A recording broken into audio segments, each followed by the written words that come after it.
Hello hello hello, ও দেশে mobile আইছে, চিঠি বন্ধ হইয়াছে, দিওয়ানা বানাইছে, পোলা মাইয়ার মনের কথা ভাসে বাতাসে। এ যুবকে চলবে, ও দেখো পোলা পানের মন বাদা ফেসবুকে এখন, মোবাইলে চ্যাটিং কইরা কাটায় সারাক্ষণ। এই মোবাইল পাইয়া দেখো মদনের মাইয়া কি কাণ্ড ঘটাইছে, স্বামী সংসার রাইখা নাকি পলাইয়া গেছে, সে যে স্বামী সন্তান রাইখা নাকি পালাইয়া গেছে। 2 বাচ্চার মা, 4 বাচ্চার মা পরকীয়া প্রেম করে আরেকটা ছেলের হাত ধরে পালিয়ে যায়। যে নারী সন্তান রেখে স্বামী রেখে আরেকটা পরপুরুষের হাত ধরে সোনার সংসার ফেলায় পালিয়ে যায়, ওটা নারী না, ওটা পাষাণী, ওটা নারী জাতির কলঙ্ক। কথা বলে ঠিক কিনা? ও মা, ও বোন, কেমনে পারলা মা স্বামী রেখে সন্তান রেখে আরেকটা পুরুষের হাত ধরতে? কেমনে পারো? কেমনে পারো? তোমার কি মায়া দয়া নাই? স্বামীকে ভালোবাসো না? সন্তানগুলোর কথা কি একটু মনে হয় না? আজকে মাঝে মাঝে বিবাহের দাবিতে বরিশাল থেকে নিয়ে চলে আসছি ঝিনাইদহ। তখন বলতেছে, মা তুমি জালালপুরে কেন? কয় জালালপুরের বল্টু। কি করছে? বলে মোবাইলে আমার সাথে প্রেম করেছে। আমরা স্বামী স্ত্রীর মতো একাধিকবার হোটেলে। আমি আর বললাম তো কি হয়েছে? বলে আমার এখন ভালোবাসা বৃদ্ধি পায়, আমি এখন বমি করি, আমার পেটে এখন 3 মাস। যদি বল্টু বিয়ে করে ভালো, না হলে আমি আত্মহত্যা করে মারা যাব। তোমার মতো মহিলার তো মরে যাওয়াই উচিত। যে নারী বিবাহের আগে তার জীবনের সবচাইতে দামি সম্পদ একটা পুরুষের হাতে তুলে দিতে পারে, এই ধরনের নারীর জীবনের কোনো দাম নেই। কথা কন নাকি আপনারা? রাগ করেন? বিরক্ত হয়েন না ভাই। আজকে সমাজটা শেষ হয়ে গেছে, শেষ হয়ে গেছে। কত জায়গায় দেখবেন বিবাহের দাবিতে নিয়ে চলে আসছে ছেলের বাড়ি। কোন ছেলে কি গেছে? আমরা যাই না, তোমরা আসো কেন? তার মানে কি কি কি শব্দ কি নারী না পুরুষেরও আছে? এ যুবক, তোমাদেরকে বলছি শোনো, যেই নারীর সাথে পরকীয়া প্রেম করো, এই পরকীয়া নামের অভিশাপ হাজারো পরিবারকে ধ্বংস করে। তুমি যেই নারীর সাথে পরকীয়া প্রেম করো, ওটা কারো না কারো স্ত্রী, কারো না কারো মা, কারো না কারো মেয়ে। তোমার বইয়ের সাথে যদি কেউ পরকীয়া করে, মানবেন? আপনার মায়ের সাথে প্রেম করলে মানবেন? বোনের সাথে? আপনার মা বোনের সাথে পরকীয়া করলে মানবেন না, আপনার স্ত্রীর সাথে করলে মানবেন না। তাহলে ওই নারীও কারো না কারো মা, কারো না কারো স্ত্রী, কারো না কারো মেয়ে। কেমনে পারো? একটা মেয়ের স্বামী আছে, সন্তান আছে, সেই নারীর দিকে যারা নজর দেয়, এদের রুচিতে সমস্যা। তাহলে প্রত্যেকটা মাহফিলে যাব আমরা নিজেদেরকে পরিবর্তন করার জন্য। শুধু এই কানে শুনবো আর এই কান দিয়ে বের করে দিব, এমনটা যেন না হয়। আমরা প্রত্যেকটা মাহফিলে যাব, অন্তত একটা কথা হলে ঘর পর্যন্ত নিয়ে যাব ইনশাআল্লাহ। কি আমলের নিয়তে কথাগুলো শুনবেন তো ইনশাআল্লাহ? তাহলে এদিকে খেয়াল করেন। প্রথমে একটা শুধু তাকবীর দেবেন, যারা বিবাহিত তারা একবার তাকবীর দেবেন আল্লাহু আকবার, আর যারা অবিবাহিত তারা একবার। আমি দেখি তো বিয়ে অবিয়ে ফুটবল খেলা হয় না, আপনাদের এলাকায় কারা এগিয়ে আমি একটু দেখতে চাই। পারবেন তো ইনশাআল্লাহ? তাহলে সোজা হাত তোলেন, এরকম আগে হাত তোলেন। আমি বলতেছি তো, মাইক রে, মাঝে মাঝে মাইক হারিয়ে গেলে তো আমার সমস্যা হয়। এই যে আমার মতো মুষ্টি পাকাইছেন, ছেড়ে দেন, মুষ্টি পাকান, ছেড়ে দেন। এবার মুষ্টি পাকায় বুকের কাছে হাত নিয়ে এসে, বুকে। যারা বিবাহিত তারা হাত তুলে বলবেন লিল্লাহি তাকবীর, আল্লাহু আকবার। আমি যখন বলবো, ঠিক আছে, প্রথমে বলবেন বিবাহিত, এরপরে অবিবাহিত। যেহেতু আমরা বুদ্ধিমান, ওদের চাইতে এগিয়ে আছি। কথা বোঝেননি? যুবক তোমরা পরে, যারা বিবাহিত যখনই বলবেন লিল্লাহি তাকবীর, হাত দুটো উঁচু করে বলবেন আল্লাহু আকবার। ঠিক আছে? রেডি? লিল্লাহি তাকবীর। আর একবার হাত নিচে নামান, আর একবার লিল্লাহি তাকবীর। হ্যাঁ, এবার যুবকেরা বাবা রেডি হও। যারা অবিবাহিত লিল্লাহি তাকবীর, আর একবার লিল্লাহি তাকবীর।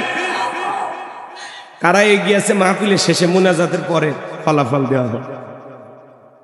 জবান ছেড়ে সবাই একটু মহব্বতে আমার সঙ্গে পড়ুন, আউযু বিল্লাহি মিনাশ শাইতানির রাজিম বিসমিল্লাহির রাহমানির রহিম। বিতাড়িত মোর্দার শয়তানের কাছ থেকে আল্লাহ পাকের কাছে আশ্রয় প্রার্থনা চাচ্ছি। পরম করুণাময় দয়ালু আল্লাহ তাআলার নামে শুরু করছি। সূরার নাম মুদ্দাসির। বলেন কি নাম? মুদ্দাসির। মুদ্দাসির মানে পোশাক পরিহিত। সুবহানাল্লাহ বলেন। মোট আয়াত আছে 56টি, রুকু আছে 2টি। বিশ্ব নবীর মক্কার জিন্দেগিতে আল্লাহ তাআলা এই সূরাটি নাজিল করেছেন। আমি 38 নম্বর থেকে বেশ কয়েকটি আয়াতে কারিমা তিলাওয়াত করেছি। প্রত্যেকটি আয়াতের হক অনুযায়ী যদি আলোচনা করা হয়, এরকম 4 দিন কেন, আমাকে 8 দিন সুযোগ দিলেও আমি আলোচনাগুলো শেষ করতে পারবো না। এত কথা আল্লাহ তাআলা এই কয়েকটি আয়াতের ভিতরে বলেছেন। চিৎকার মেরে বলুন সুবহানাল্লাহ। সম্মানিত ভাইরা আমার, তো সূরা মুদ্দাসির থেকে আমি আজকে আপনাদের সামনে যতটুকু পারি, আল্লাহ আমাকে যতটুকু জ্ঞান দিয়েছেন, আমার তো কোনো জ্ঞান নাই, জ্ঞান দেওয়ার মালিক কে? ক্বালু সুবহানাকা লা ইলমা লানা ইল্লা মা আল্লামতানা ইন্নাকা আনতাল আলিমুল হাকীম। বলুন সুবহানাল্লাহ। আপনারা একটু দোয়া করেন, আর আল্লাহর দয়া যদি হয় তাহলে তার আল্লাহ তাআলার এই হতভাগা গোলাম আপনাদের সামনে কিছু কথা উপস্থাপন করার চেষ্টা করব ইনশাআল্লাহ। আল্লাহ যেন তার এই গোলামকে বলার তৌফিক দান করেন। একটু চিল্লা বলেন আমিন। তাহলে সূরার নাম কি বললাম? মুদ্দাসির। মনে থাকবে তো? বলেন কি নাম? মুদ্দাসির। কোরআনুল কারীমের 74 নাম্বার সূরা। কত নাম্বার? কত নাম্বার? 74 নাম্বার সূরা। সূরার নাম মুদ্দাসির। মনে যেন থাকে ইনশাআল্লাহ। আশেপাশে কোনো মাহফিলে আসলে বলতে যেন পারেন যে হুজুর জালালপুর সূরা মুদ্দাসির 74 নাম্বার সূরা। আর কত নাম্বার থেকে শুরু? 38 থেকে 46 পর্যন্ত। আমি আপনাদের সামনে বেশ কয়েকটি আয়াত তেলাওয়াত করেছি। আস্তে আস্তে ঠান্ডা মাথায় শুরু করি, ধৈর্য আছে তো ইনশাআল্লাহ।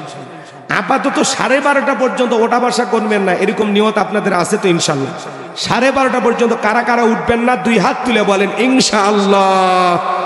আর একটু জোরে বলেন ইনশাআল্লাহ। এই যে মাঝে মাঝে হাত যে তুললেন না, এখন হাত তুলুন। যারা হাত তুললেননি তারা হাত তুলুন। এইবার আপনারা যে হাত তুললেন না, মানে অনেক মানুষ যে হাত উঠাইলেন না, তো আপনাদের নিয়তটা কি বলবেন না? আপনারা কতক্ষণ? আধা ঘন্টা? আমার কথা মনে হয় বুঝলেন না আপনারা। আচ্ছা, আমার কথা কি কোনো কারণে রাগ করতেছেন? এত পেঁচাইলে কিন্তু সময়টা চলে যাচ্ছে। আমার কথা ক্লিয়ার বোঝা লাগবে। আমি বলতেছি আপনারা যে হাত তুললেন না, এটা কি অহংকারের কারণে? তাহলে কি উদ্দেশ্যটা কি? আপনারা কয়টা পর্যন্ত থাকবেন? শোনেন শোনেন, একটা কথা আপনাদেরকে বিনয়ের সহিত বলে যায়। বক্তা যদি কোনো মাহফিলে বলে যে ভাই কারা কারা থাকবেন, একটু হাত তুলবেন। আর যদি একান্তই চলে যান সেটা ভিন্ন কথা। কিন্তু যত মানুষ হাত তুলছেন আমি দেখেছি 50% মানুষ হাত তোলেননি। আর মানে কি ভেজাল আছে? তো এত ভেজাল আলা নিয়ে মাহফিল করা যাবে? তো একটু সোজা হয়। 12টা পর্যন্ত থাকবেন। এই তো দেখেন, 12টা পর্যন্ত কারা কারা থাকবেন তারা হাত তোলেন। 12টার সংখ্যা বেশি। ঠিক আছে, ঠিক আছে, তাহলে 12টা পর্যন্ত ওয়াজ হবে, সমস্যা নেই। আচ্ছা ঠিক আছে, এদিক এদিক খেয়াল করেন। আমি 12:30 পর্যন্ত নিয়ত করছি, এটা আমার নিয়ত। আপনি থাকলেও আলোচনা করব, না থাকলেও করব, কিন্তু দয়া করে যদি সময়টা দেন ভালো লাগবে ইনশাআল্লাহ। আল্লাহ কবুল করেন। জোরে বলুন আমিন। লিল্লাহি তাকবীর। আমার আল্লাহ রাব্বুল আলামিন বলেন কুল্লু নাফসিম বিমা বাতরহিনা। আমার আল্লাহ রাব্বুল আলামিন বলেন প্রত্যেকটা ব্যক্তি তার নিষ্কৃত কর্মের কাছে আবদ্ধ, নিজের কৃত কর্মের কাছে দায়বদ্ধ। আপনার জীবনের কৃত কর্মের হিসাব আপনাকে দিতে হবে। আপনার স্ত্রী দেবে না, সন্তান দেবে না, আপনার গ্রামবাসী দেবে না, আপনার দল দেবে না। আপনার জীবনের কৃত কর্মের হিসাব আপনি দিতে বাধ্য। কার কাছে? কুল্লু নাফসিন বিমা কাসাবাত রহিনা। প্রত্যেকটা ব্যক্তি তার নিষ্কৃত কর্মের কাছে আবদ্ধ। আপনার জীবনের কৃত কর্মের হিসাব আপনাকে দিতে হবে। এই আয়াতের ব্যাখ্যায় তাফসীরে কারকারে লিখেছেন যাদের কৃতকর্ম হলো সৎ, এই দুনিয়ার জমিনে যারা সৎ কৃতকর্ম করবে, ভালো কৃতকর্ম করবে, এই ভালো কৃতকর্মের ফলাফল হলো জান্নাত। আর যারা দুনিয়ার জমিনে মন্দ কৃতকর্ম করবে, খারাপ কৃতকর্ম করবে, এই মন্দ কৃতকর্মের ফলাফল হলো জাহান্নাম। এই জন্য কৃতকর্ম, আমাদের জীবনের কৃতকর্ম ভালো করা দরকার আছে না নাই? কথায় আছে যেমন কর্ম তেমন ফল, বিশ্বাস নাই করিয়া দেখো বেহেশত আর দোজখ সাত, বিশ্বাস নাই মরিয়া দেখো কুল্লু নাফসিন বিমা কাসাবাত রহিনা। প্রত্যেকটা ব্যক্তি তার নিষ্কৃত কর্মের কাছে আবদ্ধ, নিজের কৃতকর্মের কাছে দায়বদ্ধ। আপনার জীবনের কৃতকর্মের হিসাব একদিন আল্লাহর কাছে আপনাকেই দিতে হবে। এই যে ক্যামেরা দিয়ে যেরকম আলোচনা রেকর্ড করা হচ্ছে, আপনার আমার জীবনের প্রত্যেকটা কথা এইভাবে রেকর্ড করা হচ্ছে। যে কাঁধে দুইজন ফেরেশতা আছে না নাই? কিরামান কাতিবিন ইয়ালামুনা মা তাফআলুন। সম্মানিত দুইজন লেখক ফেরেশতা সদা সর্বদা আপনার আমার জীবনের ডায়েরিটা লিখতেছে। ডান কাঁধে থাকা ফেরেশতা আপনার নেক আমল লেখে, বাম কাঁধে থাকা ফেরেশতা আপনার বদ আমল লেখে। আপনি যখন একটা ভালো কাজের নিয়ত করবেন, আল্লাহ তাআলার ফেরেশতা আল্লাহ অর্ডার দিয়েছে, আমার বান্দা ভালো কাজের নিয়ত করা মাত্রই সব লেখা শুরু। সুবহানাল্লাহ। কিন্তু বান্দা যখন খারাপ কাজের নিয়ত করে, ফেরেশতারা গুনাহ লেখে না, চুপচাপ থাকে। যখন আপনি ওই খারাপ কাজটা করেই ফেলে দেন, তখনও গুনাহ লেখে না, অপেক্ষা দেয়, সময় থাকে, চুপচাপ বসে থাকে যে না দেখি তো তওবা করে কিনা, এই যে গুনাহ করছে তওবা করে কিনা, ফিরে আসে কিনা, আল্লাহ তাআলার কাছে ক্ষমা চায় কিনা, আপনাকে একটু সময় দেয়। কিন্তু আমরা তওবা করি না, আমরা ফিরে আসি না, ভুলের ওপরেই প্রতিষ্ঠিত থাকি। কথা বলেন না কেন? এই যে অফিসে সিসি ক্যামেরা থাকলে আমরা সেই জায়গায় চিন্তা ভাবনা করি যে না এই জায়গায় কোনো কিছু করা হবে না, কিন্তু আমাদের কাঁধে যে 24টা ঘন্টায় দুইটা ফেরেশতা সিসি ক্যামেরার মতো বসে আছে, আল্লাহ সিসি ক্যামেরা দিয়ে যে দুনিয়ায় পাঠাইছে, আমরা এগুলো ভাবি না। কথা বলেন ঠিক কিনা? এই যে ক্যামেরাতে আলোচনা রেকর্ড হচ্ছে, 6 মাস 1 বছর পরে আলোচনা দেখা যাবে। আপনার আমার জীবনের প্রত্যেকটা কথা রেকর্ড করা হচ্ছে। মা ইয়ালফিজু মিন কাউলিন ইল্লা লাদাইহি রাকিবুন আতীদ। বান্দা এমন কোন কথা বলে না, এমন কোন কর্মকাণ্ড করে না যা রেকর্ড করার জন্য আমার ফেরেশতারা নাই। সরকারে যেরকম ডিবি থাকে, সিআইডি থাকে, গোয়েন্দা বাহিনী থাকে, আল্লাহর গোয়েন্দা বাহিনী ফেরেশতা আছে না নাই? আল্লাহর বাহিনীর নাম কি? ফেরেশতা। রাগ করেন? কুল্লু নাফসিন বিমা কাসাবাত রহিনা। প্রত্যেকটা ব্যক্তি তার নিষ্কৃত কর্মের কাছে দায়বদ্ধ।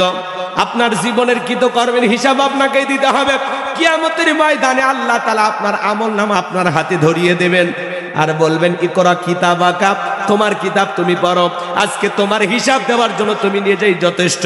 মানুষ নিজের আমলনামার কিতাব পড়বে আর আফসোস করে বলবে মালি হাযাল কিতাব লা ইগাদিরু সগীরাতাও ওয়ালা কাবীরাতান ইল্লা আহসাহা। এত বড় আশ্চর্যজনক একটা কিতাব, ছোট কথাও লেখা বাদ যায় নাই, বড় কথাও লেখা বাদ যায় নাই। দিনের আলোতে রাতের আধারে গোপনে প্রকাশে যা করেছেন, আপনার জীবনের প্রত্যেকটা কৃতকর্ম আমলনামার ভিতরে লিপিবদ্ধ করা হচ্ছে। আল্লাহু আকবার বলেন। এজন্য আল্লাহ বলেন ফামাই আমাল মিসকালা যাররাতিন খায়রান ইয়ারা ওয়া মাই আমাল মিসকালা যাররাতিন শাররান ইয়ারা। বান্দারে তুমি যদি যাররা পরিমাণে অনু পরিমাণে নেক আমল করো, ওইটাও তোমার আমলনামায় লিপিবদ্ধ করা হবে। আবার তুমি যদি যাররা পরিমাণ অনু পরিমাণে বদ আমল করো, ওইটাও তোমার আমলনামায় লিপিবদ্ধ করা হবে। দিনের আলোতে রাতের আধারে গোপনে প্রকাশে বনে জঙ্গলে যে যা করতেছেন সব কিন্তু লিপিবদ্ধ করা হচ্ছে। একটু উদাহরণ দিয়ে কথাগুলো বললে ভালো লাগবে, বলবো? রাগ করবেন না? তাকবীর দেন, লিল্লাহি তাকবীর। মনে করেন আপনাদের মসজিদের হুজুর, উদাহরণ দিচ্ছি কথা বোঝানোর জন্য, গোপনে একজন 50,000 টাকা দান করলো। হুজুর আমার নাম বলার দরকার নাই, এই টাকাটা গোপনে মসজিদের কাজে লাগাবেন। এদিকে খেয়াল করেন, ওই জায়গায় যে টাকা লেনদেন হচ্ছে ফেরেশতা ওই জায়গায় নাই, ভিডিও হচ্ছে কি না? এখন 50,000 টাকা হুজুর নিয়ে যদি নিজের ব্যক্তিগত মনে করে খরচ করে, ফেরেশতারা বলবে না অনেক কষ্ট করে ইমামতি মুয়াজ্জিমি করে, এটা লেখার দরকার নেই। কি হুজুর বলে ফেরেশতারা লিখবে কিনা বলেন? লিখবে কিনা বলেন? হুজুর যদি ওই টাকা আল্লাহর ঘরে মসজিদে কাজে লাগায় সেটাও লিখে রাখবে, হুজুর যদি ব্যক্তিগত মনে করে খরচ করে ওইটাও লিখে রাখবে। হুজুর বইলা ফেরেশতারা ছাড় দেবেন। আরে ভাই 50,000 দূরের কথা, মসজিদের দান বক্স থেকে 5 টাকা নিয়ে যায় যদি একটা পানের খিলি বা চাও কিনে খায়, ওই 5 টাকার হিসাব হুজুরকে আল্লাহর কাছে দিতে হবে। কথা বলে ঠিক এরা? শোনেন, মনে করেন আপনাদের মাদ্রাসার মহতামিম হুজুরের কাছে এক ধরনের একটা ছাগল সদকা দিল। হুজুর এই ছাগলটা বাচ্চাদের জবাই করে খাওয়াবেন। হুজুর চিন্তা করলো অনেকদিন ধরে বাড়িতে ভালো মন্দ গোস্ত পাঠাইতে পারি না, গোস্ত হয়েছে 14 কেজি, ওখান থেকে 5 কেজি যদি হুজুর নিজের বাড়িতে পাঠায়, ফেরেশতারা বলবে না অনেক কষ্ট করে মাদ্রাসায় চাকরি করে, থাক এই 5 কেজির হিসাব ওনার খাতায় লেখার দরকার নেই।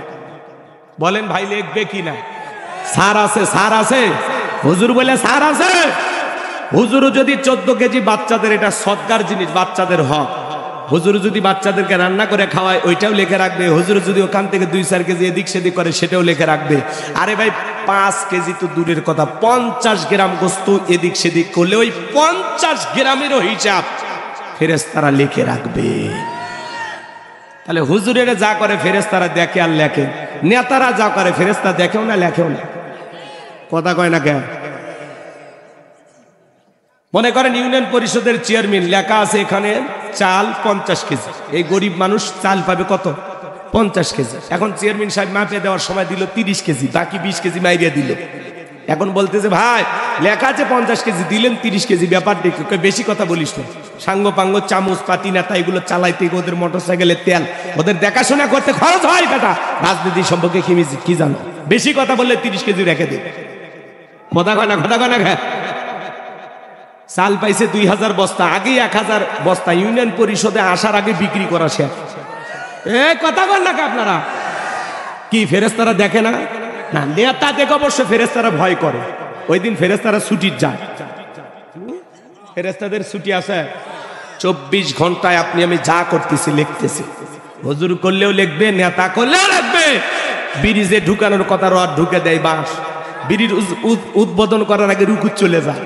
কিয়ামতের ময়দানে নেতা ডেউটিন সহ যা যা দুর্নীতি করে খাইছে সব উঠে যাবে। মানুষ দেখে বলবে কি ব্যাপার, নেতার গলা এগুলো ঝুলে না কেন? মানুষ বুঝে ফেলবে এই সেই দুর্নীতিবাজ। কথা বলে ঠিক না? দেশের টাকা লুটে পুটে খেয়েছে, দেশের টাকা বিদেশে পাচার করেছে, হাজার হাজার অন্যায় অপরাধ করেছে। কথা বলে ঠিক না? কি বলেন? দুর্নীতি করেনি? দুর্নীতি করেনি?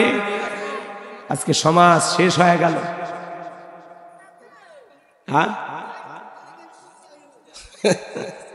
ও মা চলে গেছে, বাচ্চা আছে, সেটা করছে তো বাচ্চা থাকবে তো। মা কি আর বাচ্চা নিয়ে যাওয়ার মা?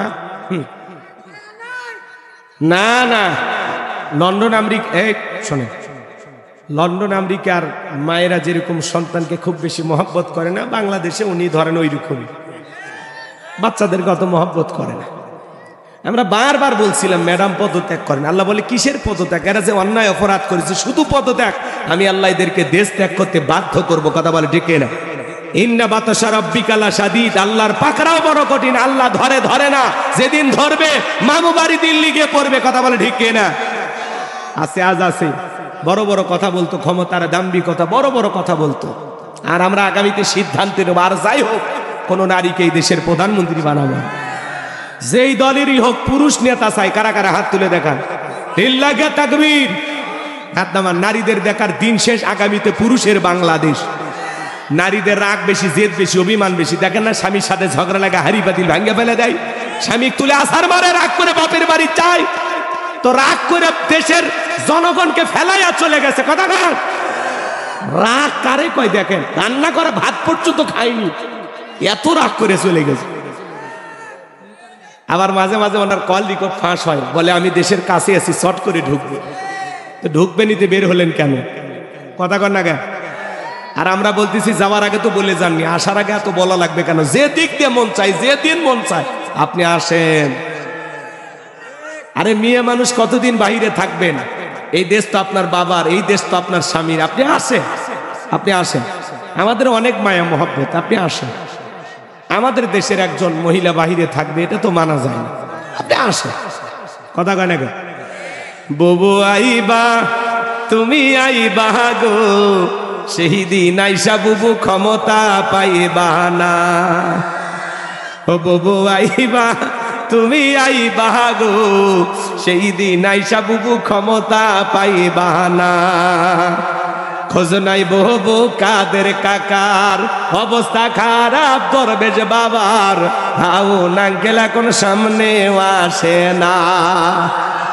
নেতা কর্মী সব জেলের ভিতর, আমি আসি ডরের ওপর, কখন জানি আসে গ্রেপ্তারি পরোয়ানা। বুবু আইবা, তুমি আইবা গো, সেই দিন আইসা বুবু ক্ষমতা পাইবা না। ও বুবু আইবা, তুমি আইবা গো, সেই দিন আইসা বুবু চেয়ার পাইবা না। ক্ষমতার চেয়ার থেকে নামা সহজ, কিন্তু ওই চেয়ারে ওঠা কঠিন। কথা বলে ঠিক কিনা? আর আমরা চালাক হয়ে গেছি, আগের মতো বোকা নাই। 16 বছর ক্ষমতার চেয়ারে বসেছিল, আমাদেরকে বানায় রাখছিল ঘর জামাই, কোনো কথা বলা যায়নি। কথা কন, আগামী থেকে আরো ঘর জামাই থাকতে চান তাহলে বুঝে শুনে কাজ করবেন, যেই দলেরই হোক পুরুষ নেতা চান, কথা যেন মনে থাকে। চলেন ভাইয়ের আমার সামনের দিকে যায়, হৃদয়ের কান পেতে কথাগুলো শুনে যান। তাহলে নেতা যা করে ফেরেশতারা দেখে লেখে, চুল পরিমাণে ছাড় দেবে না। নেতা যদি এলাকায় চেয়ারম্যান হওয়ার পরে মাদক বন্ধ হয়, ইয়াবা ফেন্সিডিল বন্ধ হয়, এলাকার সন্তানেরা যদি মন্দ কাজ থেকে ফিরে আসে, অশ্লীল কাজ থেকে ফিরে আসে, সমাজে যদি ভালো ভালো কাজ চালু করতে পারে, তো ভালো করলে তার উত্তম পুরস্কার পাবে, মন্দ করলে তারও পুরস্কার আল্লাহ দেবে। কথা বলে ঠিক কি না? এই জন্য আমরা সাবধান। তাহলে এদিক খেয়াল করেন, নেতারা যা করে, হুজুরেরা যা করে, ফেরেশতারা দেখে লেখে, যুবকেরা যা করে ফেরেশতারা দেখেও না লেখেও না। কথা কয় না কেন?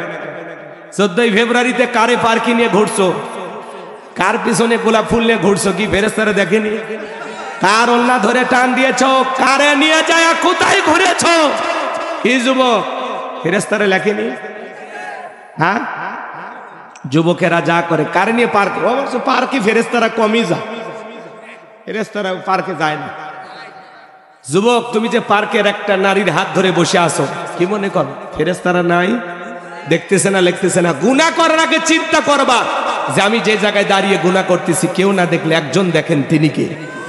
আল্লাহর ভয় যদি আমাদের অন্তরে ঢুকে যায় তাহলে আমরা গুনাহ করতে পারবো না। কথা বলে ঠিক না? এই জন্য কুল্লু নাফসিন বিমা কাসাবাত রহিনা, প্রত্যেকটা ব্যক্তি তার নিষ্কৃত কর্মের কাছে আবদ্ধ, নিজের জীবনের কৃতকর্মের হিসাব আল্লাহর কাছে দিতে হবে।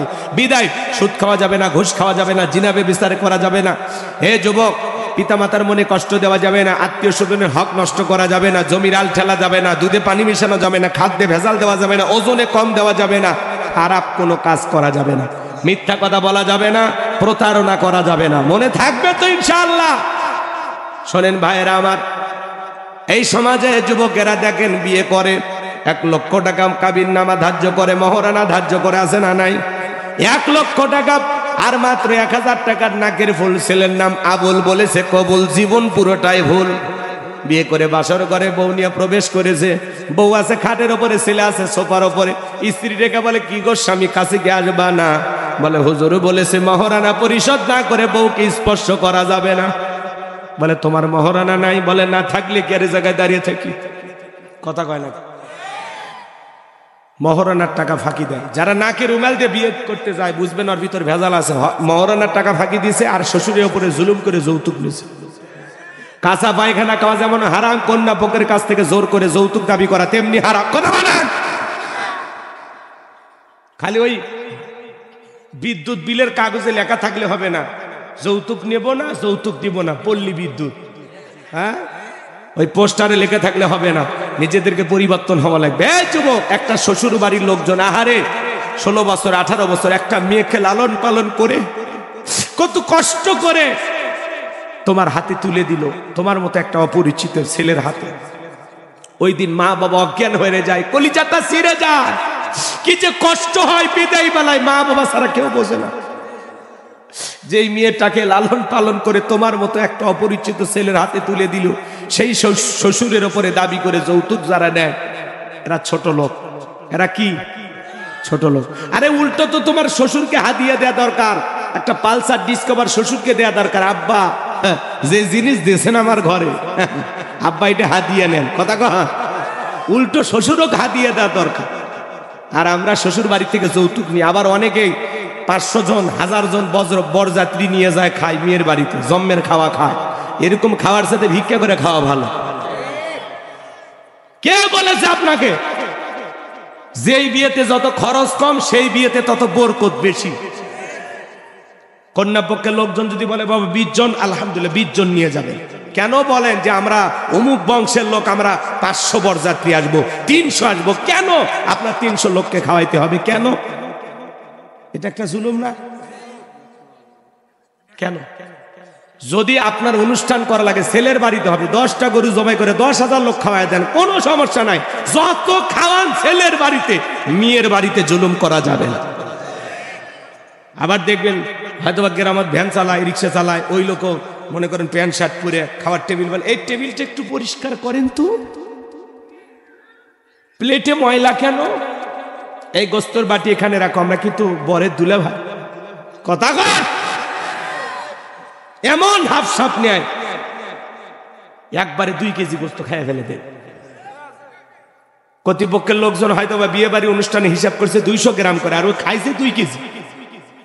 তাহলে কয়টা লোকের হক পেটে ঢুকেছে? কথা কন। আবার গোস্ত কম হইয়া গেলে 19-20 হয়ে গেলে মারামারি করিয়া, কয়েকদিন আগে বরিশালে দেখলেন না, মেয়ের দাদিকে মেরে ফেলে দিস। মানুষ কত নিকৃষ্ট হলে এই ধরনের কাজ করে। বিয়ের বাড়িতে যা ভাব দেখাবেন না। আপনি কি ভুলে গেছেন আপনি বাড়িতে কি করেন? তো বিয়ের বাড়িতে ভাব নেন কেন? হ্যাঁ, আমি নিজে এক বিয়ের অনুষ্ঠানে দেখি সেই মশা মানে একেবারে তুলে বসাচ্ছে, মানে বিয়ে বাড়ি মাথার তুলছে। মানে আমার ভাষা বোঝেন নাকি? মানে রাগ বাগ কইরা বিয়ের বাড়ি মাথার তুলছে। তখন লোকটাকে বললাম, ভাই ইনি কি বিশেষ ক্যাটার নাকি? তখন বলছে না। আমি কি উনি কি জজ নাকি? বলতেছেন না। ও ওর কথা কইেন না। কি ছোট খাটো বাজারে কি কয় মাছ বেশ। তাই বলতেছি তাই তো বিয়ের বাড়ি মাথার তুলছে, কারণ ওই বাজারেও তো ছিলেন। তাহলে বাজারে যে মাছ বিক্রি করে বিয়ের বাড়ির যা ওই পুরো বাড়ি মাথার তুলছে। ভাই এই আচরণ কেন? আপনার মেয়ের বিয়েতে যদি এরকম হয় কি করবে? তো বিবেক দিয়ে কাজ করতে হবে। আল্লাহ হেদায়েত দান করুন। জোরে বলুন আমিন। যুবক, বিয়ের নামে স্ত্রীকে মহারানা কি ফাঁকি দেয়া যাবে না। মহারানা প্রত্যেকটা স্বামীর দায়িত্ব স্ত্রীর মহারানা বুঝিয়ে দিয়ে তার হক আদায় করে ঘরে তুলতে হবে। প্রত্যেকটা নারীর মহারানা পাওয়ার স্বামীর কাছ থেকে কি হক, অধিকার। মহারানা দেওয়া ফরজ, যৌতুক নেওয়া হারাম। কথা কয় না কেন? মহারানা দিয়ে বউকে ঘরে তুলবে। সৌদি আরবে এক বিশাল কোটিপতি, তার ছেলে বলতেছে, আব্বা আমি বিয়ে করব। বিয়ে যে করবা তো মহারানার টাকা আছে? বলে আপনার বিশাল টাকা আছে, ওখান থেকে একটা চেক লিখে দেবেন তাহলে হবে। বাবাই তখন বলতেছে, বিয়ে করে মজা মারবা তুমি, আর মহারানা দেবো আমি? তোমার স্ত্রীর মহারানা তুমি নিজে রোজগার কর। ছেলে তার তখন ড্রাইভারি করতেছে। তো হঠাৎ করে এটা জিজ্ঞাসা করছে, এই জন্য একটা গল্প আকারে বের হয়েছে। তো জিজ্ঞাসা করা হলো, কেন ড্রাইভারি করো? তোমাকে দেখে তোমার রাজপুত্রের মতো মনে হয়। বলতেছে, হ্যাঁ আমরা সম্ভ্রান্ত ভদ্র ফ্যামিলির মেয়ে, আমার বাবা ভদ্র ফ্যামিলির ছেলে, আমার বাবার অনেক টাকা আছে, কিন্তু আমি যখন বিয়ে করতে যাব বাবা তখন আমাকে এই কথা বলেছে যে মহারানার টাকা, তোমার স্ত্রীর মহারানার টাকা তোমাকে আদায় করতে হবে। কথা বলো।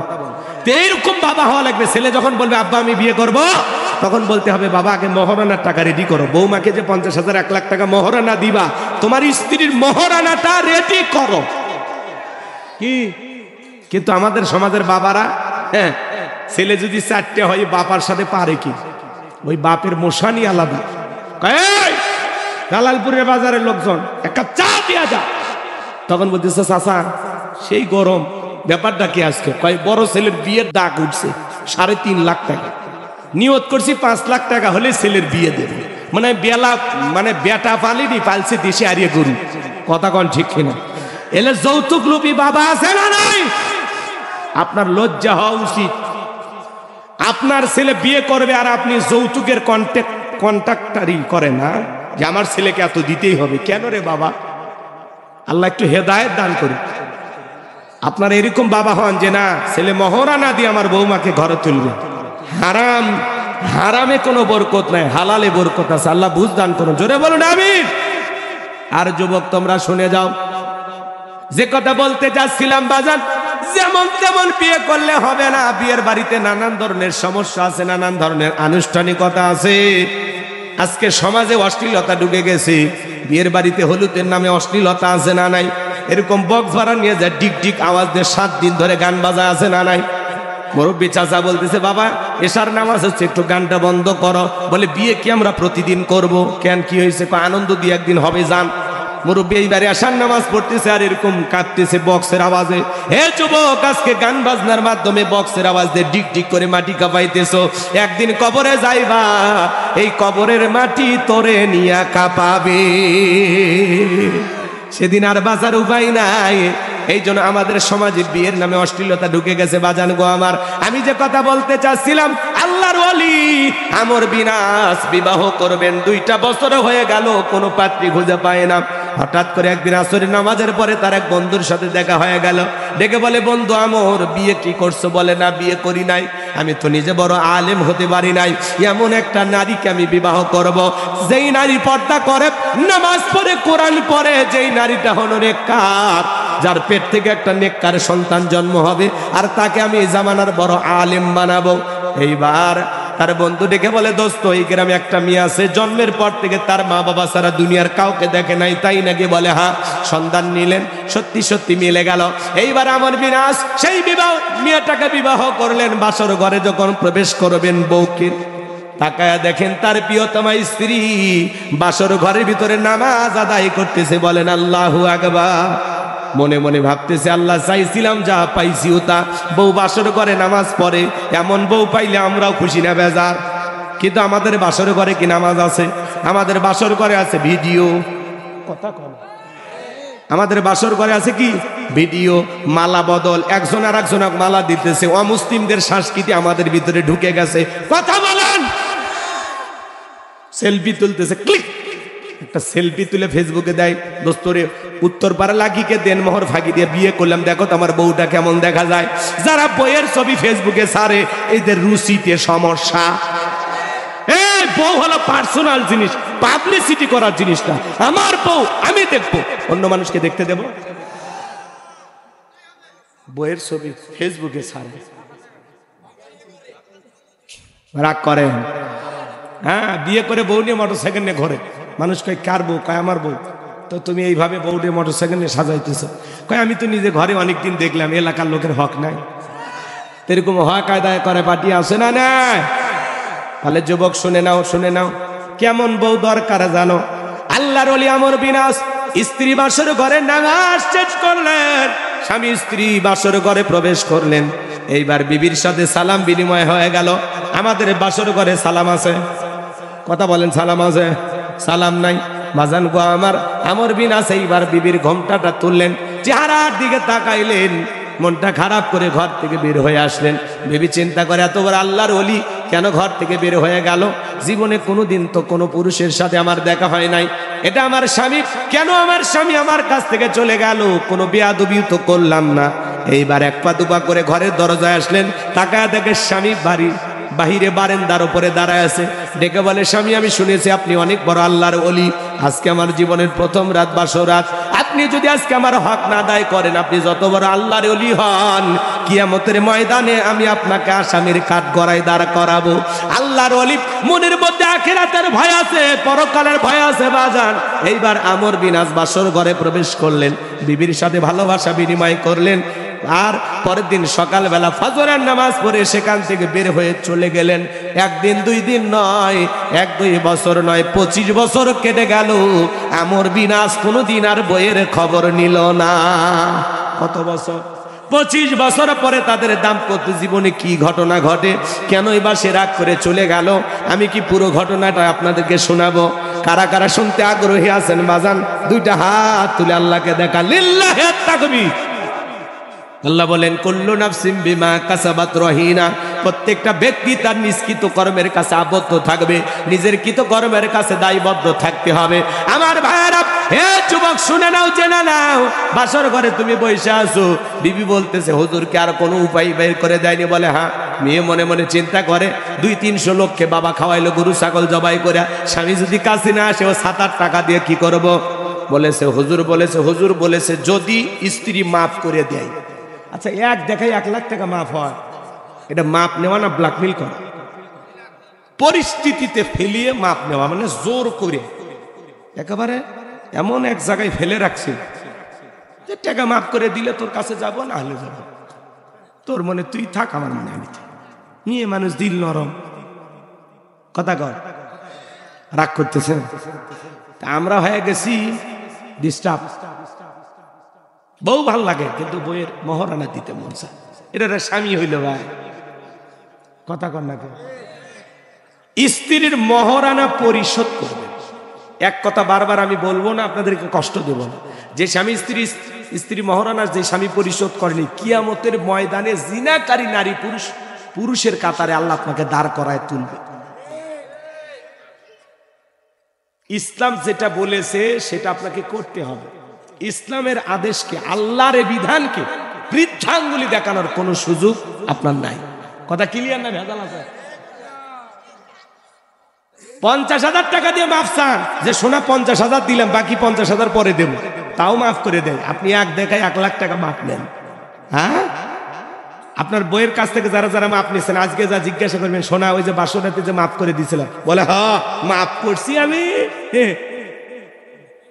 হ্যাঁ পুরোটাই পাল্টি দিয়ে দেবে। আপনি যান জিজ্ঞাসা করেন, যদি পাল্টি না দেয় আমারে ফোন দিন। রাগ করতেছেন মনে হয় আপনারা, কষ্ট মনের মধ্যে নেবেন না। হে যুবক, তোমরা যারা আছো মনোযোগ দিয়ে গুনাহগারের কথাগুলো শুনে যাও। তাহলে ভাইয়েরা আমার, আপনি আমি দিনের আলোতে রাতের আধারে গোপনে প্রকাশ্যে রান্নাঘর থেকে পার্লামেন্ট পর্যন্ত যেখানে যা করতেছি বাজান গো আমার, এই যে আপনারা মাহফিলে বসে আছেন এরও একটা ভিডিও হচ্ছে, এই মুহূর্তে যারা সিনেমা হলে সিনেমা দেখতেছে তারও একটা ভিডিও হচ্ছে, যাত্রাপালার মঞ্চে যারা গান শুনতেছে তাদেরও ভিডিও হচ্ছে, বাজারে বসে যারা চা খায় টিভি দেখে তাদেরও ভিডিও হচ্ছে। এক কথায় আপনি আমি যা যা করতেছি বাজান, দিনের আলোতে গোপনে প্রকাশ্যে সবকিছু আল্লাহ তাআলা ফেরেশতাদের মাধ্যমে রেকর্ড করে রাখতেছেন। এই প্রত্যেকটা জীবনের কৃতকর্মের হিসাব একদিন আল্লাহ তাআলার কাছে দিতে হবে। এই জন্য ভালো কৃতকর্ম করতে হবে, সৎ কৃতকর্ম করতে হবে, ভালো ভালো জায়গায় আমাদেরকে অবস্থান নিতে হবে, ভালো কাজে আমাদেরকে অংশগ্রহণ করতে হবে। পারবো তো ইনশাআল্লাহ। এরপরে আল্লাহ রাব্বুল আলামিন বলেন, ইল্লা আসহাবাল ইয়ামিন, ডান পাশে যারা থাকবে তারা হলো নিরাপদ। আল্লাহ রাব্বুল আলামিন বলেন, ওয়া কুনতুম আজওয়াজান সালাসা ফা আসহাবুল মাইমানাতি মা আসহাবুল মাইমানা ওয়া আসহাবুল মাশআমাতি মা আসহাবুল মাশআমা ওয়াস-সাবিকুনাস সাবিকুন উলাইকাল মুকাররাবুন। সূরা ওয়াকিয়ার ভিতরে আল্লাহ পাক জানিয়ে দিলেন, কিয়ামতের ময়দানে মানুষকে আল্লাহ রাব্বুল আলামিন ভাগ করবেন, যারা হলো ডানপন্থী তারা হবে জান্নাতি, ফি জান্নাতি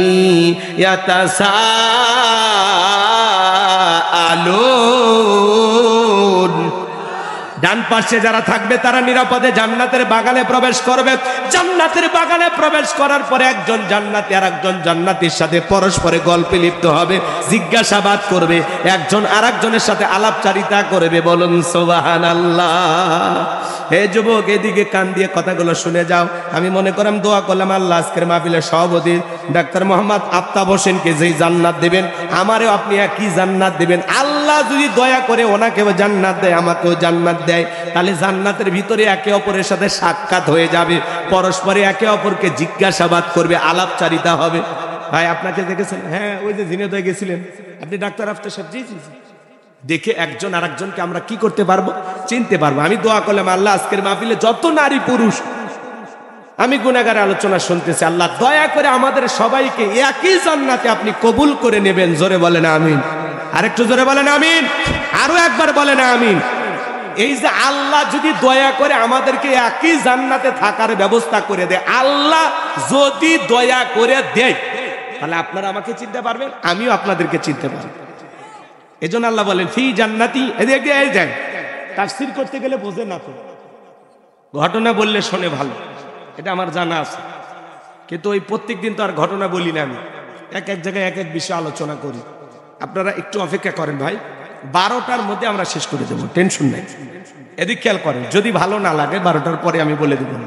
এদিক আমার কথা শোনো। কি জান্নাতি ইয়াতাসাআলুন, জান্নাতীরা একে অপরের সাথে জিজ্ঞাসাবাদ করবে, আলাপচারিতা করবে, গল্প করবে। সুবহানাল্লাহ। এদিকে দিক আমি যে দোয়া করলাম আপনাদের জন্য, সভাপতির জন্য দোয়া করলাম, অনেকে ভাবতেছেন হুজুর দোয়া করলে জান্নাত অতই সহজ। আচ্ছা, দোয়ার পাওয়ার আছে না নাই? জোরে বলেন আছে না নাই? আল্লাহ নবী মুসা আলাইহিস সালামের নাম আপনারা শুনেছেন। নবী মুসা আলাইহিস সালাম আল্লাহকে ডেকে বলেন, আল্লাহ আপনি কি আমারে জান্নাত দেবেন? আমার আল্লাহ ডেকে বলে, এটা কেমন কথা?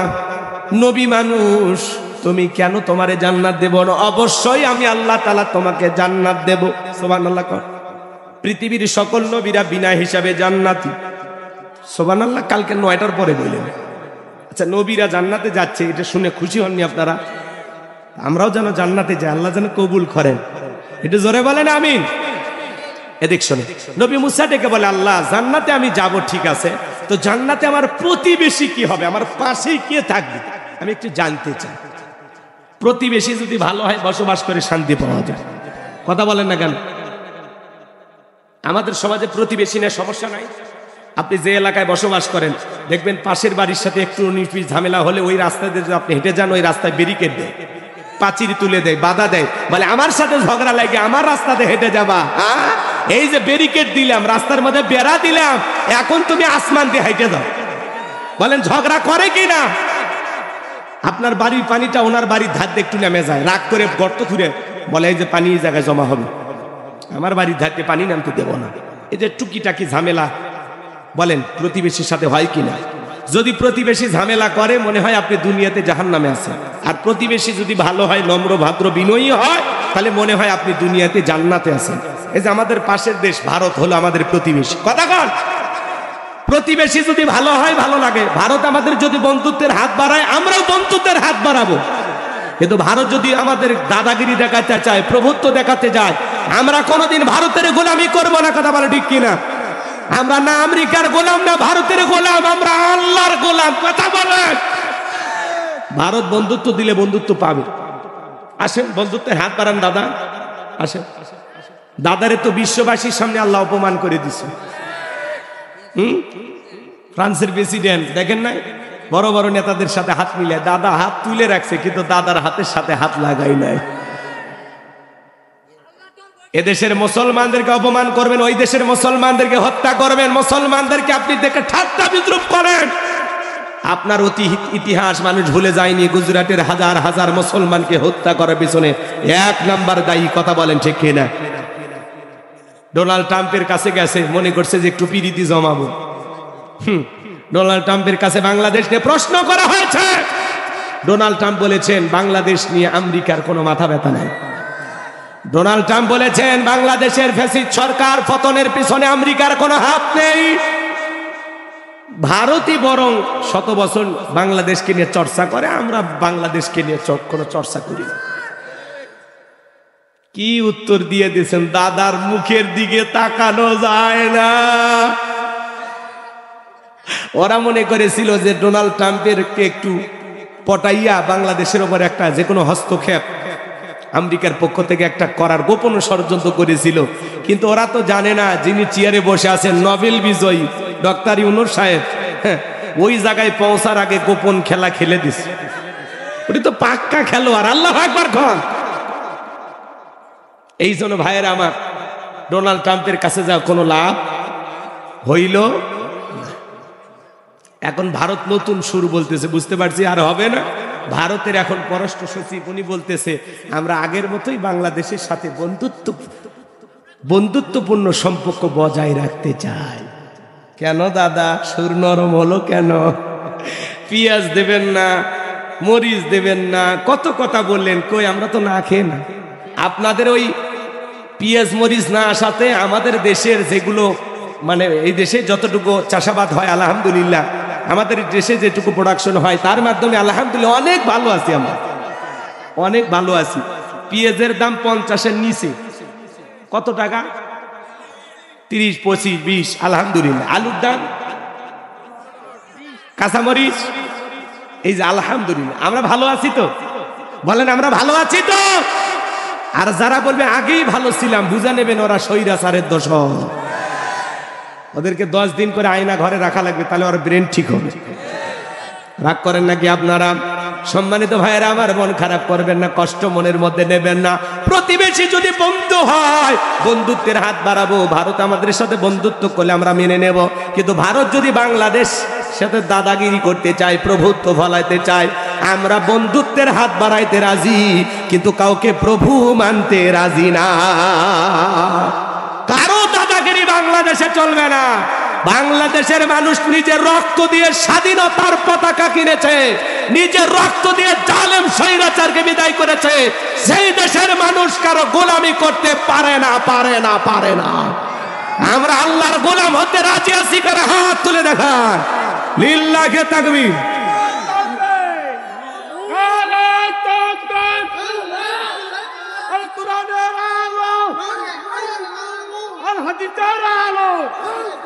আমরা কোন বাতিলের রক্তচক্ষুকে ভয় পাই না, কথা বলেন ঠিক কিনা?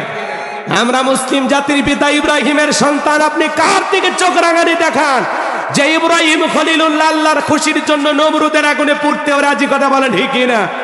আমরা ইসমাইলের ভাই, যে ইসমাইল আল্লাহর খুশির জন্য ছুরির নিচে জবাই হইতেও রাজি, কথা বলেন ঠিক কিনা? এই জন্য আমাদেরকে ভয় দেখায় কোনো লাভ নাই। আমরা হাসতে হাসতে ফাঁসির দড়িতে ঝুলতে রাজি, কিন্তু জালেমের কাছে মাথা নত করতে রাজি না। কথা ক্লিয়ার? হাজারো মামলা হামলা নির্যাতন জুলুম আমরা সহ্য করব, কিন্তু বাতিলের পা চাটবো না। চাটাচাটি দিন শেষ, কথা কন। রাজাকার রাজাকার খেলার দিন শেষ। এখন আর এগুলো ডায়লগ চলে না। এখন রাজাকার এই ডায়লগটা এখন বিশ্ব আন্তর্জাতিক ভাবে সব চিনে ফেলে দিছে যে রাজাকার কার। এক রাজাকারের ডায়লগ দিবের যা শেষ হয়ে গেছে, কি বলেন? এটা একটা ডায়লগ না। আর যুবকেরা এরা যা খেলা দেখাইছে, এরা পিচ্ছি না, এরা এখন আমাদের উস্তাদ হয়ে গেছে। ছোট ছোট পোলাপান কি খেলা দেখাইনি। আল্লাহ এই দেশের যুবকদেরকে ইসলামের জন্য কবুল করো। খারাপ লাগে নাকি বাজার? আল্লাহ নবী মুসা ডেকে বলে, আল্লাহ আমারে কি জান্নাত দেবেন?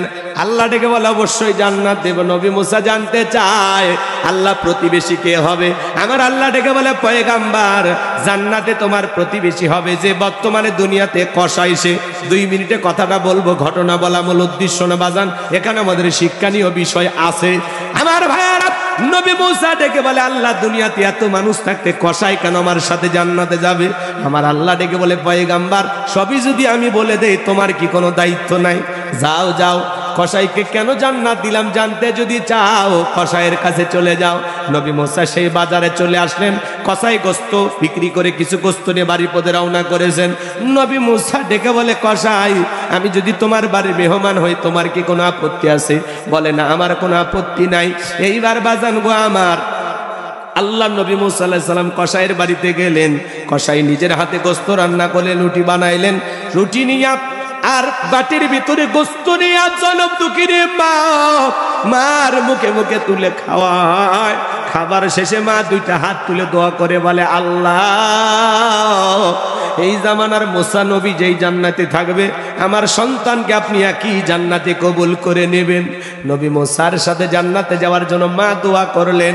এইবার কসাই যখন নবী মুসার কাছে চলে আসলে, নবী মুসা ডেকে বলে, কসাই, একজন মহিলা কণ্ঠে আওয়াজ শুনতে পাইলাম। মহিলাটাকে বলে, আপনি কিছু মনে করবেন না, ওইটা হলো আমার মা। প্রতিদিন আল্লাহর কাছে দোয়া করে আল্লাহ যেন এই জামানার নবী মুসার সাথে আমার একই জান্নাতে কবুল করে নেয়। আপনি বলেন, কই এই জামানার নবী মুসা আর কই আমার মতো সামান্য কসাই? আল্লাহ কি কখনোই দোয়া কবুল করতে পারে? নবী মুসা ডেকে বলে, কসাই, তোমার মায়ের দোয়া আল্লাহ কবুল করে নিয়েছে। আমি বললাম, এই জামানার নবী মুসা, আল্লাহ তাআলা আমাকে জানিয়ে দিয়েছেন আমি যেই জান্নাতে থাকবো ওই একই জান্নাতে আল্লাহ তাআলা তোমার মায়ের দোয়ার কারণে তোমাকেও কবুল করেছে। মায়ের দোয়ার কারণে একটা কসাই যদি নবী মুসার সাথে জান্নাতে যায়, সেই মা বাবার দোয়া নেওয়ার দরকার আছে না নাই? আজকে 95% ফ্যামিলিতে মা বাবা অবহেলিত, লাঞ্ছিত, অপমানিত, বঞ্চিত। কথা বলেন।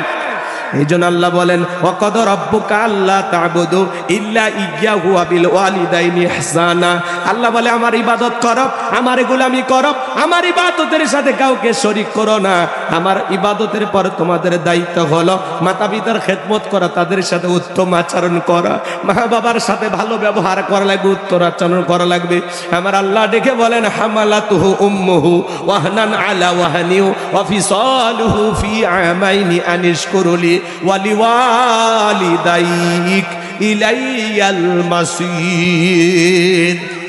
আল্লাহ তাআলা ডেকে বলেন, তোমার মা কষ্টের পর কষ্ট সহ্য করে তোমাকে গর্ভ ধারণ করেছে, 2-2.5 বছর বুকের দুধ পান করাইছে। হে যুবক, তোমার মা তোমাকে পেটে রেখে কি কষ্ট করছে যদি বুঝতে চাও, তোমার স্ত্রী যখন গর্ভবতী হয় বিবির দিকে তাকায় দেখো, তোমার বিবি যেমন তোমার সন্তানটাকে নিয়ে কষ্ট করে, তোমার আমার মা তোমাকে আমাকে গর্ভে রেখে সেরকম কষ্ট করেছে। হে যুবক, মা বাবার মনে কখনো কষ্ট দেওয়া যাবে না। একটা মা সন্তানের জন্য কি পরিমাণে কষ্ট করে যুবক, 3-4 মাস মা খাইতে পারে না, আমার বমি বমি হয়। 6 মাস যখন সন্তানের বয়স হয়ে যায় পেটের ভিতরে, আপনি আমি যে জায়গাতে থাকি ডাক্তারি গবেষণায় বলা হয়েছে বাজান, ওই জায়গাটা মাত্র 10 ইঞ্চি। 7 মাস একদিন যখন সন্তানের বয়স হয়ে যায়, সন্তান যখন বড় হয়ে যায়, আল্লাহ তাআলা তখন সন্তানের 2টা পা মার কলিজার সাথে লাগায়া দেয়। যেই সন্তান সবচাইতে কম মায়ের পেটে নাড়াচাড়া করে, ওই সন্তান মায়ের পেটে থাকা অবস্থায় 4500 বার মায়ের কলিজায় লাথি মারে। আপনিও লাথি মারছেন, আমিও লাথি মারছি, হাজী সাহেবও লাথি মারছে। এ বাজার 8-9 মাস যখন অতিবাহিত হয়ে যায়, মার পেটটা তরমুজের মতো বড় হয়ে যায়। গভীর নিশীথে মা ঘুমাইতে পারে না, সারা রাত জায়গা জায়গা মা কষ্ট করে নির্ঘুম কাটায়া দেয়। সারা রাত জায়গা যে মায়েরা রাত কাটায়া দেয়। নফল নামাজ বলে যে সব হয়, মায়ের আমল নামায় আল্লাহ সেই সব লিখে দেয়। ডেলিভারির সময় যখন চলে আসে, গভীর নিশীথে মা বাবার 2টা পা জড়ায় কান্না করে। মায়ের চোখের পানি যখন বাবার পাকে স্পর্শ করে, ঘুম থেকে জাগ্রত হয়ে বাবা ডেকে বলে, বিবি এত রাতের বেলায় কেন তুমি কান্নাকাটি করো, কি হয়েছে তোমার? ডেকে বলে, স্বামী, কত মহিলা সন্তান জন্ম দিদিকে মারা যায়, আমি যদি মারা যাই আমাকে মাফ করে দিও গো স্বামী, এই নাও সংসারের চাবি বুঝায়া দিলাম, বেঁচে থাকলে আবারও দেখা হবে। এই কথা বলে দাইমার ঘরে চলে যায়। প্রসবের যাতনায় মা দাঁত মুখ কামড়ায়, চোখের পানি ছেড়ে দিয়া কাঁদে। কি যে কষ্ট, কি যে ব্যথা, দুনিয়ার মা সারা কেউ বুঝবে না। নবীর এক সাহাবী মাকে কাঁধে করে নে খানায় কাবা তওয়াফ করে। নবী আমার দিকে বলে, সাহাবী কাঁধে কে? বলে, হুজুর আমার মা। নবী আমার দিকে বলে, সাহাবী বড় ভালো কাজ করতেছো, মা বাবার খেদমত করার কিসমত আমি নবীর ভাগ্যে হয় নাই, বড় ভালো কাজ করতেছো। সাহাবী ডেকে বলেন, হুজুর আমি যে আমার মাকে কাঁধে করে নে খানায় কাবা তওয়াফ করলাম, আমি কি আমার মায়ের হক আদায় করতে পেরেছি?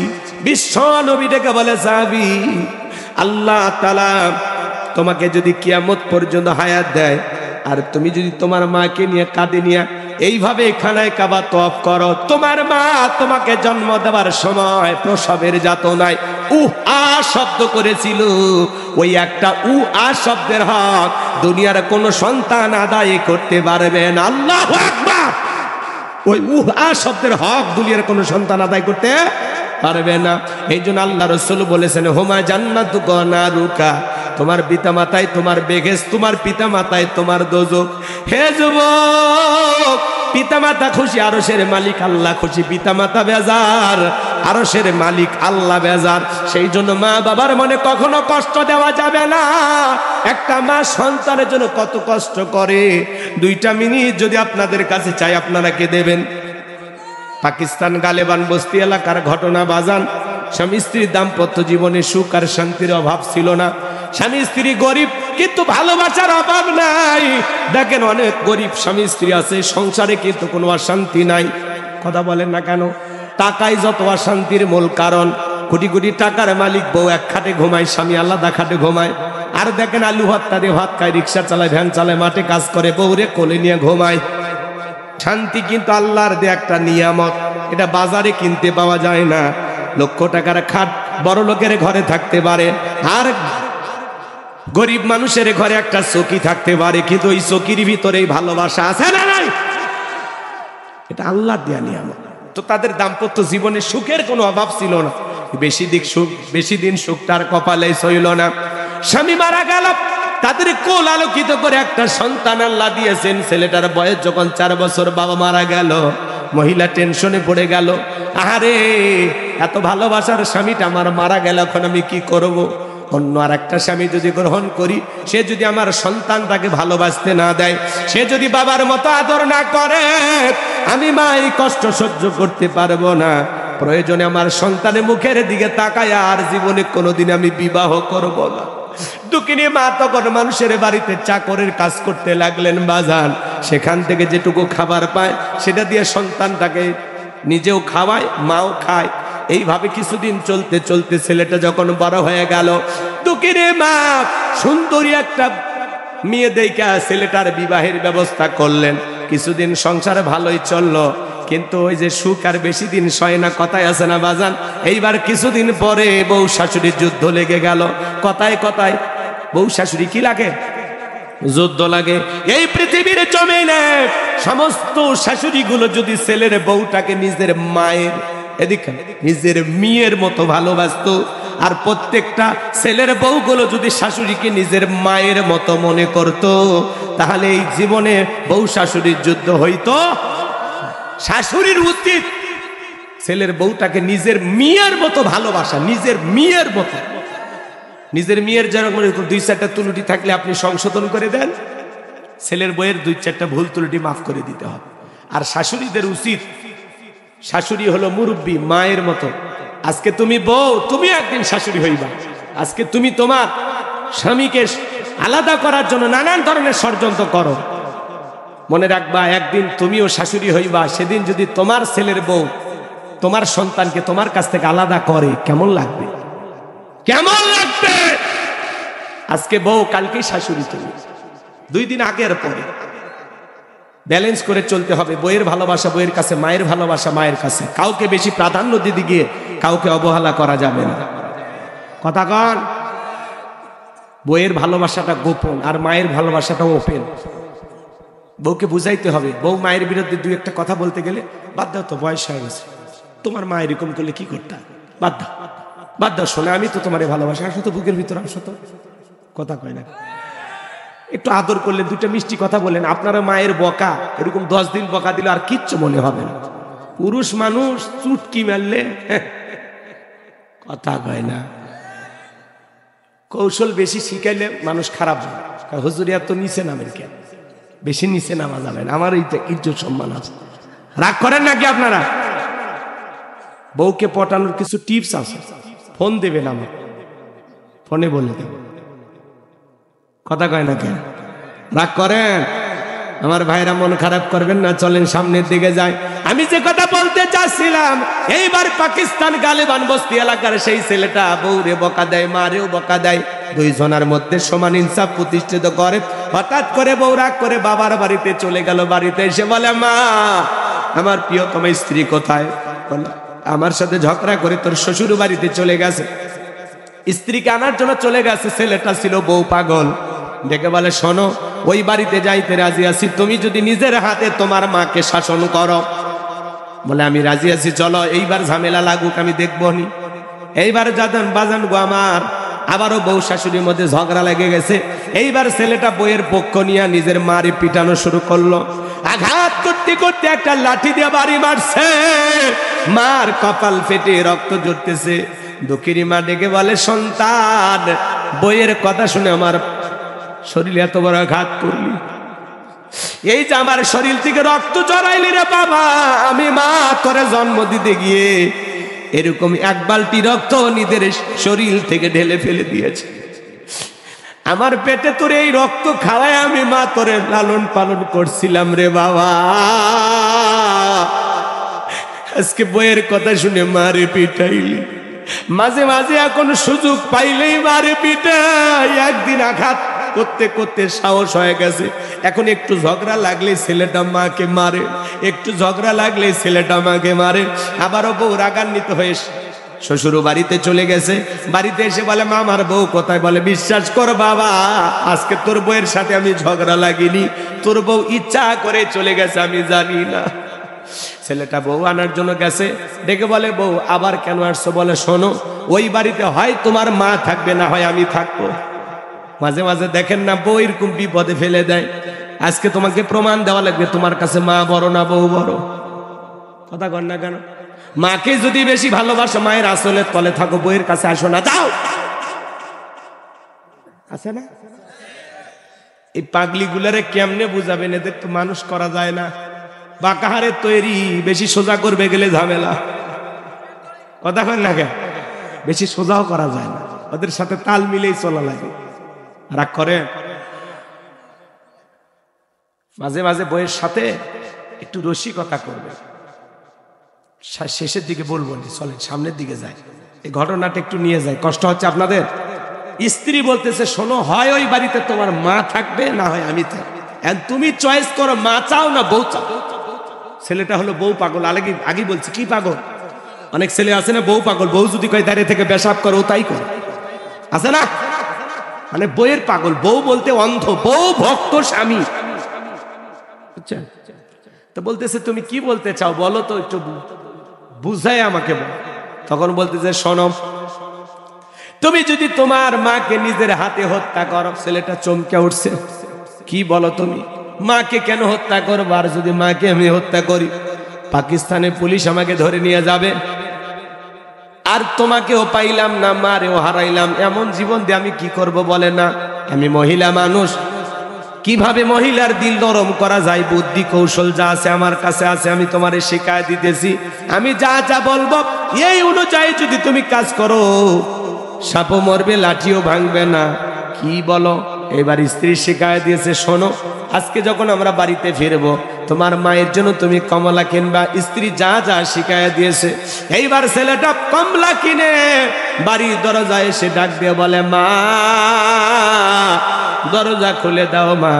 দুঃখিনী মা ডেকে বলে, না রে বাবা, তোর জন্য আমি দরজা খুলবো না, দরজা খুললে তুই আমারে পিটি মারবি, আঘাত করবি, তোর আঘাতের চিহ্নগুলো এখনো রক্ত পরে, পোষ পরে, আমি মা সহ্য করতে পারবো না। ছেলেটা ডেকে বলে, মা কথা দিলাম আর জীবনে কোনোদিন মারবো না গো মা, একটা বার তুমি আমার জন্য দরজা খুলে দাও। বারবার যখন দরজায় মা মা মা বলে ডাক দেয়, দুঃখিনী মায়ের দিল নরম, মা দরজা না খুলে থাকতে পারলেন না। দুঃখিনী মা এবার দরজা খুলে দিলেন।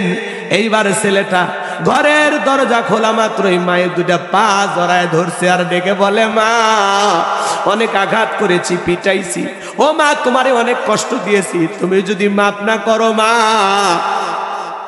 সারাটা জীবন নিজের কাছে অপরাধী থেকে যাব মা, আমারে তুমি মাফ করে দাও। ছেলে যখন মায়ের পা জড়ায় কান্না করে, কোন মা সে ছেলেকে মাফ না করে থাকতে পারে? দুঃখিনী মা সন্তানটাকে মাফ করে দিয়ে বলে, বাবা তোর স্থান আমার পায়ে না, তোর স্থান আমার বুকে। দুঃখিনী মা সন্তানকে বুকের সঙ্গে জড়ায় নিলেন। এইবার ছেলেটা বাজার থেকে কেনা কমলা সিলাপ একটা ফালটা একটা টুকরা তুলে দুঃখিনী মায়ের মুখে তুলে দিয়েছে। মা এবার ডেকে বলে, বাবা এত ভালোবাসা দিতেছিস, ব্যাপারটা বুঝলাম না। ছেলেটা ডেকে বলে, মা আমার তো মনে চায় তোমারে আমি নিয়মিত ফল ফুট কিনে খাওয়াবো। ও মা, কিন্তু মা আমি আখের খেতে কাজ করি, আখের গাছগুলো কাটি একা একা পরিষ্কার করি মা, কেউ যদি আমাকে যা সহযোগিতা করতো তাহলে বেশি আখ বাজারে বিক্রি করতে পারতাম, তোমার জন্য প্রতিদিন ভালো মন্দ ফল ফুট কিনে আনতে পারতাম। দুঃখিনী মা এবার বুঝে ফেলেছে, বলে, বাবা আর বলতে হবে না, আমি বুঝতে পেরেছি, যাও তুমি আরামের ঘুম ঘুমাও, সকালবেলা থেকে আমি মা আখের খেতে যাব, আগামীকাল সকাল থেকে আমি মা তোমার সাথে আখের খেতে যাব। এইবার ছেলেটার সঙ্গে দুঃখিনী মা আখের খেতে যখন চলে গেল, ছেলেটা কোদাল দিয়ে গাছগুলো কেটে দেয় আর মা শালগুলো পরিষ্কার করে। আখের ক্ষেত মানে বোঝেন তো, রাগ করেন আপনারা? আর শাল পরিষ্কার করতে হয় না, যে ওপরে যে কভারগুলো থাকে, ময়লাগুলো থাকে, এগুলো পরিষ্কার করলেন। তো ছেলেটা কোদাল দিয়ে কেটে দেয় আর মা নিচের দিকে হয়ে শাল পরিষ্কার করে। স্ত্রীর গভীর ষড়যন্ত্র হলো, এই ডাইনি মহিলা শিখিয়ে দিয়েছে, তোমার মা যখন নিচের দিকে হয়ে শাল পরিষ্কার করবে, কোদাল দিয়ে এক কোপে কাল্লা কেটে ফেলে দেবা, এরপরে জমিনে গর্ত করে পুঁতে রাখবা, দুনিয়ার কেউ টেরও পাবে না। কেউ যদি এসে আমারে বলে তোমার শাশুড়ি কোথায়, বলবো মাঝে মাঝে ঝগড়া লাগে, কই যে রাগ করে গেছে আমি জানি না, ঝামেলা মিটে যাবে। এটা হলো স্ত্রীর গভীর ষড়যন্ত্র। আমার ভাইয়েরা, এইবার ছেলেটা গাছ কেটে দেয় আর দুঃখিনী মা নিচের দিকে হয়ে শাল পরিষ্কার করে। এই নিঠুর পাষাণ নির্দয় ছেলেটা বইয়ের পাগল শুনে যখন দুঃখিনী মাকে আঘাত করার জন্য কোদালটা উঁচু করে তুলে ধরেছে, মা নিচের দিকে কাল্লা দিয়া শালগুলো পরিষ্কার করতেছে, এইবার উঁচু করে ধরেছে কোদাল, মাকে একটা আঘাত করবে। এ যুবক, এত বড় নির্দয়া পাষাণ নিঠুর কেমনে হলো রে যুবক? কেমনে তুমি পারো? তুমি কি ভুলে গেছো এই সেই বটবৃক্ষ, এই সেই গাছ যেখান থেকে তোমার আমার মতো লতা পাতার জন্ম হয়েছে? পরিচয় দেবার মতো দুনিয়াতে কিছুই ছিল না রে যুবক। ওই মা বাবার মহব্বত ভালোবাসার কারণে আল্লাহ তাআলা দুনিয়াতে তোমারে আমারে পাঠাইছে। সেই মা বাবার সাথে বেয়াদবি করা যাবে না যুবক। মা বাবার মনে কখনো কষ্ট দেওয়া যাবে না। যে মা নিজে না খায় আমাদের মুখে খাবার তুলে দিয়েছে, যে বাবা মাতার ঘাম পায়ে ফেলে আমাদের জন্য বাড়ি ঘরে জায়গা জমি দিয়েছে, পড়াশোনা করাইছে, সেই মা বাবার মনে কখনো কষ্ট দেওয়া যাবে না। কোন কোন যুবক আছো পিতা মাতার খেদমত করে তাদের মুখে হাসি ফোটায়া তাদের দোয়া নিয়ে জান্নাতে যেতে চাও, দুইটা হাত তুলে আল্লাহকে দেখাও।